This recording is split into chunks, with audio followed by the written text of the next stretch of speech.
Good morning, everyone. I am Tamara Zuniga-Brown, a program specialist at Pacific Historic Parks, and with me is our communication director, Jim McCoy.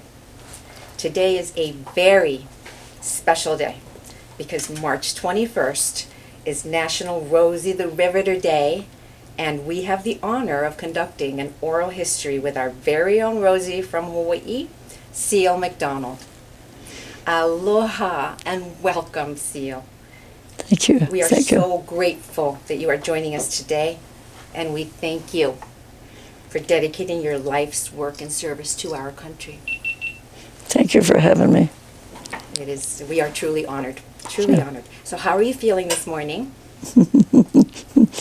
Well, after the plane ride, I'm trying to decide how I feel. Okay. A little bumpy? How about jumping right on into the questions? Does that sound good? Do you know they don't have a restroom except at the very back of the plane? We do now. I know, but I'm talking about the plane ride. The plane. Sorry. So, are you ready to jump in? Ready? All right. Can you tell us about your childhood, about your family? My childhood was in South Carolina. The fourth girl down of 9 children. One passed away at an infant. She had meningitis. And then I was the fourth girl, and then I had one brother. So I became the other boy in my family. So I could go straight up a tree without a branch on it to the top in about a minute like a monkey. And my dad used to collect 4 cents from every one of his friends every time they watched me do that. And as I said, I was the next boy. So I plowed behind the mule every 100,000 miles of farmland that we didn't own. We were tenement farmers. You know, the mule story, did you ever get kicked by a mule? Well, the sister that was older than me, the next one, was mean. I mean, she was a redhead, and we called her, she was different. And she was always doing bad stuff, so Daddy gave us a nickel and said, take the horse, because mules were what we plowed with, what I plowed with, but a horse we were rode. But we went to the grocery store maybe once a year on a horse. So he says, do not go, be sure you put the saddle on. Do not go bareback. Well, we did anyway. So I thought, now's the time to get even with her. So I leaned back on the horse, and he threw his hind legs up, threw us both on the ground, and I fell on top of her and broke her arm. So I said, goody, I got even with you. Goody, I got even. You always mean to me. So that's the only time I had bad trouble with a horse or a mule. No, I never got kicked by one, no, they were too precious. So what was it like growing up in a big family and doing all that work? Well, we didn't know any different because that's all we ever knew.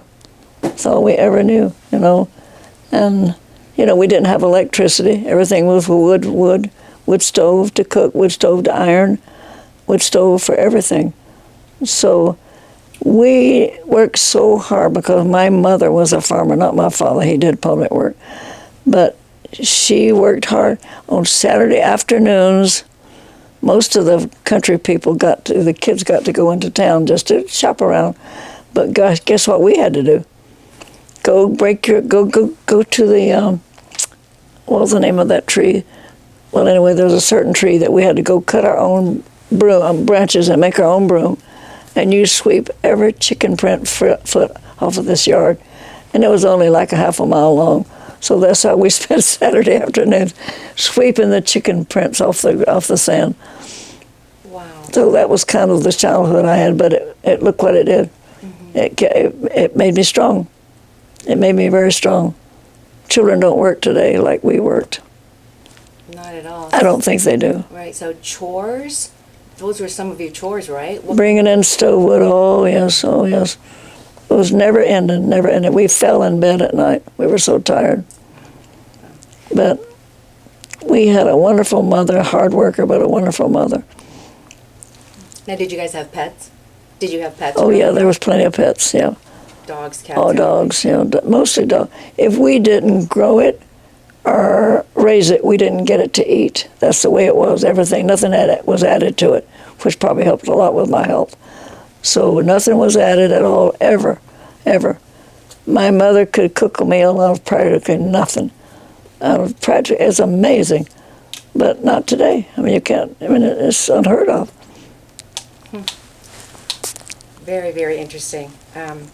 Would you like to move up a little bit to maybe around the time when you were 17 or so? How would you describe yourself at around age 17 before the attack on Pearl Harbor? Well, excuse me. Pearl Harbor, we didn't know about, because I think it's the third time we went to church, because we went to church, no, third time on Sunday, 3 times. Early morning, midnight, midday, and at nighttime, and then Wednesday night. But that's when the minister told us about it, but we didn't know about it until then. But after that, oh, sirens, sirens, sirens. You could hear them all the time. Charlene. It's okay.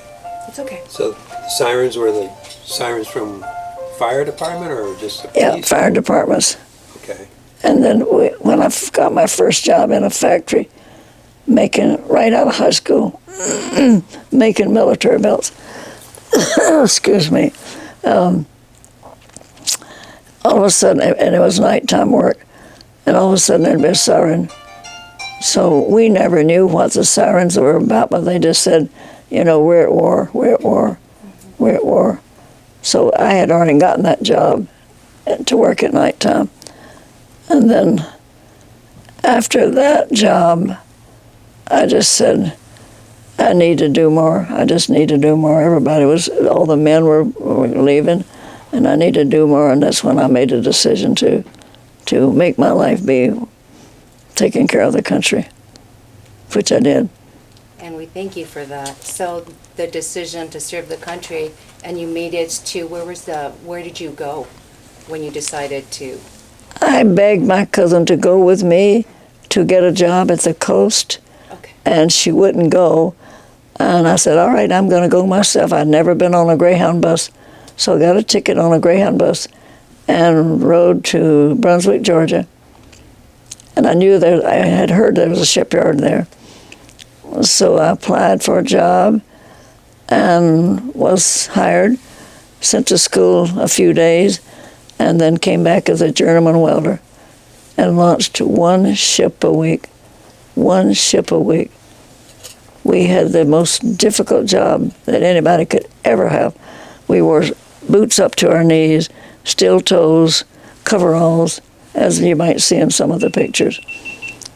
But we worked double shifts 7 days a week, never had not a minute to have a life other than welding.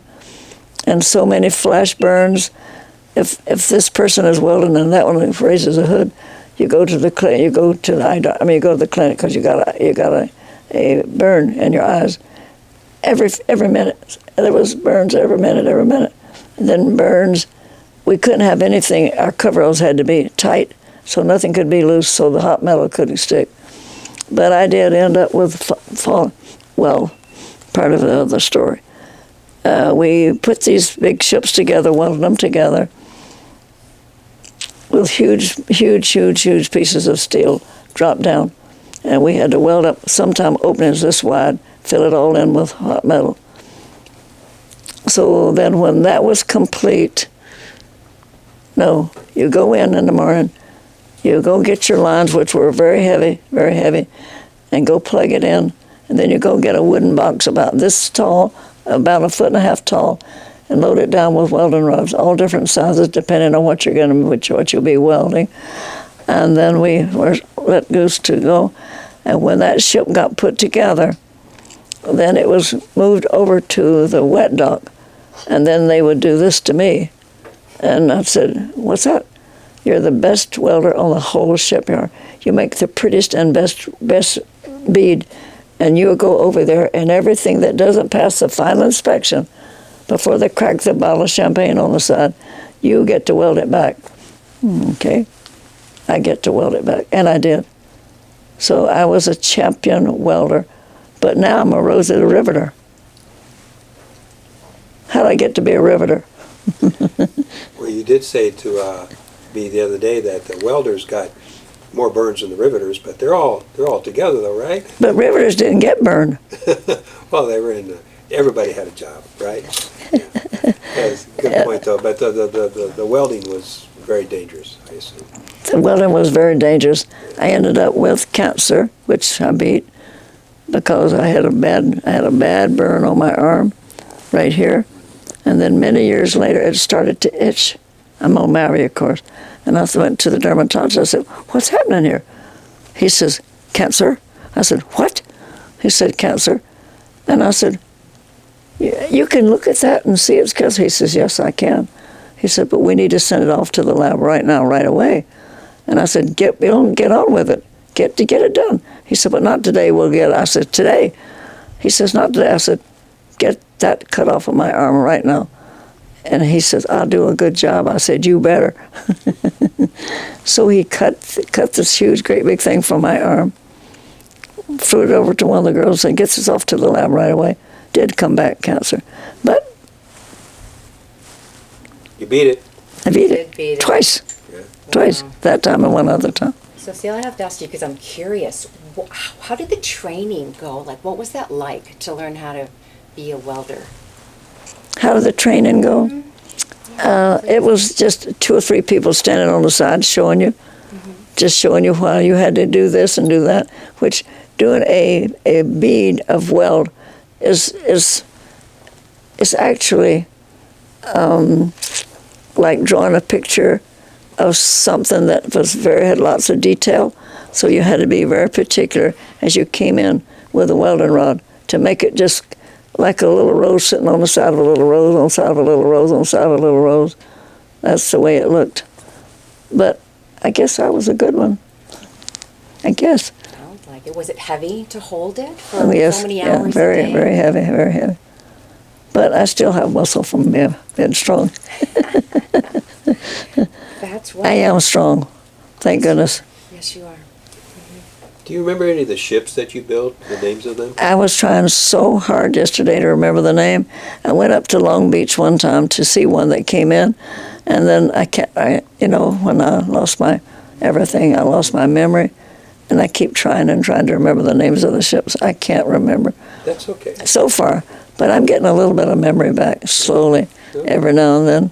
No, that's okay. I actually have a happy memory, I think, for you, because I understand that you lived in England for a few years. 4 years. 4 years. What part of England did you live in? Oxford. Well, where we live was it wasn't too far from Oxford. I just told somebody that, and they put it up on their phone and found it, and they said, "This is where you live." I'm sorry, maybe I'll think of it. No worries, but England was a lovely experience. It was different. Driving on the wrong side of the road, walking to the they call them greengrocer, I think, and here's your chicken or fish hanging from the ceiling with the flies all around, and then your milk was set on your front porch every morning with milk with a bottle that wasn't clean. The bread was laying there with no wrapper. Oh. Mushrooms grew from the ceiling because it was so damp. So it was an experience. And my youngest child was born there in England. That's lovely. That's lovely. Would you happen to have met any other English women that had worked in the war effort? No. I don't think any of them ever did. That I can remember. Okay.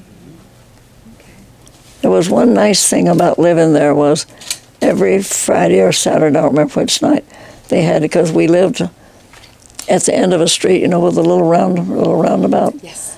And then they all got together, but children weren't allowed. And you look up at the houses, because ours was a 2-story, all the houses were 2-story, and all the kids are hanging out the windows, listening and watching, but they weren't allowed to attend. It was different. But going to the grocery store and having your chickens and whatever you bought be hanging from the ceiling with no protection from the flies and all I thought I wouldn't survive those 4 years, but I did. Well, We've been through a lot, Seal. I don't even think about those things. Thank you for asking. Oh, England's just it's interesting. Yeah. Do you want to take a break? Are you okay? No, I'm fine. Okay. Let's shift to your years in Maui. Pardon me? Your years in Maui, Oh, we came in 74. 74. My husband's sister lived on Honolulu. We were in California. And we would, any trip that we took, we'd always stop by and visit with her on our way back home. And I said, oh, we got to come here to live someday because the trees were beautiful. Plumera trees had blossoms. And I said, oh, we got to come here. So when my husband decided to, that was second husband, when my husband decided that he was ready, maybe he could retire, we thought, all right, well, we'll just go to Hawaii and retire. So we chose Maui rather than Oahu. I don't remember why. He did probably. And then there wasn't much here then. In the early 70s, well, wasn't much on West Maui. I understand you built your own house. I mean, you and your husband, and the materials were shipped in. He was so particular about everything, but especially about what went into that house. He says, we're going to go back over to California, we're going to buy everything and put it in big containers. And well, we didn't have, there was not much happening in Maui, on Lahaina especially, back in those days, in the early 70s. So he said, we both got bored, we volunteered at the florist and all. And then finally he said, well, let's just build a house, because we were living in a condo. So anything that, he says, would you mind if I just tell you that I'm bored to death, I'm going to have to do something? I said, whatever you need to do, you do it. So we were condo living, and then he said, we're going to build a house. And I said, where? He said, Lahaina. I says, no, I've heard it's really hot there. So he said, no, we're going to build a house. I said, okay, whatever. So we loaded up these containers, shipped it to Maui, and the things that had to be, like the post, he says, we're going to build a pole house. I said, that's what goes in the mountains. No pole house goes in Lahaina. He said, no, this is going to be special. And he did. It was special. So it was the most amazing house that you could ever believe. He was so particular. So we got the material, built the house. I jumped off of something else what I was going to tell you. Sorry. It's okay. About him being bored to death. And it's hard to retire, yeah. I'm sure. Well, when you were on Maui, you became known as sort of the unofficial mayor of Maui. How did that happen? Well, Alan and I were very good friends. And he said, Seal, just... Mayor? Alan Arkar. He said, Seal, just walk around on Front Street and in town and listen to the complaints from people, and then give me a call, let me know what it is, and then we'll work on it together. So that's what I did. Oh, okay. So just cruised, just walked on the streets and just talking to different people. And the ones that had complaints, I called Alan and told him. And he took care of them? Mm-hmm. Okay. Mm-hmm. Well, that's a great job. I appreciate that. Also, we understand that you had a lot to do with the some of the schools and the playground equipment and even a fire station. Tell us about that. Well, the playground equipment at Kamehameha Third School was condemned by the state. So I said, all right, it's time for me to step up and do something, because my husband wanted to do it for Lahaina Luna, which was a high school. But I said, no, we live right here where Cam Third is. So I did that. I ordered playground equipment. I think the playground equipment, you want me to tell you figures or not figures of what I paid? No, I just want, you help children. Yes. And so. So the playground equipment came in 2 big containers from Missouri, and then I put in water coolers throughout the whole Kamehameha Third School, and benches for them to sit in, and equipment for the bigger kids, gym equipment for the bigger kids, in the entire school of Kamehameha Third School. So the fire station in the Pili, you were helping. Donated. Donated what? You want figures? Sure. Into the thousands. Okay. 60, 70,000. Then I went out and helped collect bicycles and things to send to Molokai to the children who didn't have anything at that time. Okay. I've just done that all my life. It's just been part of my life. Let me switch to when you became a Rosie, and you were at the 81st and 82nd commemorations here on Oahu. You flew in from Maui. 81st was your first one, right? And what prompted you to become a Rosie? Because I'm hearing that you were resisting, saying I'm too busy, but I'm thinking that's total. Just loving the country and wanting to be a part of, Yeah. continuing on what I've been doing all my life. So what's it like to be a Rosie? What's it like? Yeah. Well, today hasn't been. This morning wasn't too easy on the airplane, but so far so good. This is wonderful. I'm enjoying it.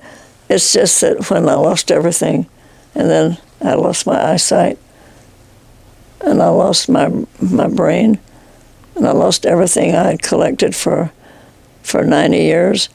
It's tough. It's tough. But Regarding that night, I read on a Facebook post that you actually, the night that the fire happened, I did what? the night the fire happened, and that you actually slept in a truck. Pickup truck for 4 days, yeah. Same clothes for 4 days and 4 nights. But we would drive up the hills, up some hills way out and up past Napili, and look, and then say, "Oh, please don't let that be my house. Oh, please, don't please." But we saw drones and lasers that night up in the sky. How did you get out? Can you tell us the story on the fire? Well, I was out on my deck that faces the ocean, being sure the chairs and all the deck furniture would not blow because the wind was starting to blow. And then Ben, my across the street neighbor, had come over because we shared and we bought tools together. He would work in my yard and I'd go work in his garden. But then Ben was on one end of another part of the deck and I was on the front side. And then all of a sudden, I said, well, it's more than just the wind blowing. There's something else happening here. I don't know what's happening. I feel weird. I feel it's different. So I said, I'm going inside, Ben, I'm going inside. So I went inside, and the clothes, I had been working in my yard and my garden all morning. Still had on the same clothes, left my yucky garden shoes at the bottom of the stairs. And then I heard this yelling. Somebody was yelling really, really loud. And I said, who is that? He said, police. And I said, police? He said, yes. I said, well, come on upstairs. I'm right at the top of the stairs. And he came up and he said, you got to get out. And I said, get out? He said, yeah, out. And I said, out of what? He said, this house. I said, you're kidding me. He says, no, you got to leave. I said, when? He said, now. So I went and got a toothbrush, stuck it in my purse, and went in front of him down the stairs, put on those same shoes I'd been working in the yard, in the garden in all morning. And then Ben came down, and Ben says, I'd already put my car in the garage. And then Ben says, we got to go, Seal. And I said, go, what are we doing? He said, come on. I said, well, he didn't have a garage, so his car was in the street. It was parked on the street. He didn't own the house he rented. That didn't matter. I shouldn't have said that, but anyway, we got in his truck, and he said, let's just drive out. And he called the name of some good friends out near past Kanapali, and we'll park close to the house. I says, no, Ben, I'll have to go to the restroom sometime if this wind stays like this. Sometime in the night, I'm not going to go knock on anybody's door and say, can I come in and go to the restroom? So we're going out to Airport Beach. And he says, why there? I said, I know the restrooms are clean. I've been in, I've cleaned them before. I've volunteered and cleaned them before. And he said, okay. So we got there, and the parking lot was full. Everybody had the same idea. But he was able to squeeze into a little space. And we sat there, and sat there, and sat there. And then finally, he said, I think we better move on. I said, where? He said, well, let's just start driving. That's when we headed out in his truck. So you got out just, did you witness some of the people fleeing, the cars jammed up in traffic jams and things like that, people jumping into the ocean? Did you see any of that, or did you get out before that? You know, we didn't see people jumping in the ocean there. It was later. that we saw little kids treading water for 5 hours waiting to get rescued. And that was so heartbreaking. That was on the news coverage, right? It's so sad. Yeah. So sad. You know, But I lived in the same clothes, yucky shoes, rubber work shoes, and clothes 4 days and 4 nights. and you were 97 at the time, right? Yes, sir. No, your friend Dodo put together a book, and to remind you of sadly the things you lost. But tell us about the special flower that you got. Well, my special flower, the one that is registered as one of a kind seal, I've cried and cried and cried about losing that. And then my friend, the one that lived across the street from me, Ben, he found one similar in Kihei. Good. And bought it to me and brought it to me. Oh, nice. And it's about to bloom again, huh, Charlene? It's bloomed several times since he brought it. But I'm waiting until I get into a more permanent place, so I want to plant it in the ground. It isn't like mine, but it's close. It's very beautiful. You know, there were so many terrible stories there that night, and so much tragedy, so much loss. To lose your entire home, every single belonging except for your deck shoes and as you said, you're just closing your back on a toothbrush. What was that like? Well, you can see I'm blind and I don't have any brain. I can't remember. A little bit is coming back slowly, but it's really horrible. It's horrible. When I'm out and see people and they say, "Oh, we just went down to so and so and bought," I said, "Well, I had about 20 at my house." I have about 20. No, you don't have anything. You know, it takes a long time to realize you don't have anything anymore that you collected in 90 years. It's different. It's really different. Well, for the record, Dodo said you're the most amazing, strongest, and hardest working woman she knows, and she's truly blessed to call you a friend.